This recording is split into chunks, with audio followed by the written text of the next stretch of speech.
যে ফসল উৎপাদন করে আমাদের গ্রামের কৃষক এবং কিষানীরা স্বাবলম্বী হয়, সেই ফসলের মাঠ থেকে আমি মোহাম্মদ দিলওয়ার হোসাইন আপনাদেরকে ঘুরে ঘুরে দেখাবো বন্ধুরা। তো আপনাদেরকে দেখাচ্ছি চকচবিলা উল্লাপাড়া উপজেলার একটা গ্রাম। এখানে হাজার হাজার ফসলি মাঠ, যে ফসলের মাঠ এক জায়গায় থেকে আর এক জায়গায় অন্য গ্রাম দেখা যায় না। এত পরিমাণে এখানে ফসলের মাঠ আছে, তা বলার ভাষা রাখে না। কি পরিমাণ ফসল এখানে উৎপাদন হয় তা আমরা জানতে চেষ্টা করব। যে ফসল উৎপাদন করে আমাদের গ্রামের কৃষক এবং কিষানীরা স্বাবলম্বী হয়, সেই ফসলের মাঠ থেকে আমি মোহাম্মদ দিলওয়ার হোসাইন আপনাদেরকে ঘুরে ঘুরে দেখাবো বন্ধুরা।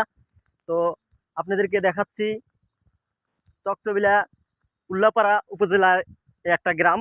এখানে হাজার হাজার ফসলি মাঠ, যে ফসলের মাঠ এক জায়গায় থেকে আর এক জায়গায় অন্য গ্রাম দেখা যায় না। এত পরিমাণে এখানে ফসলের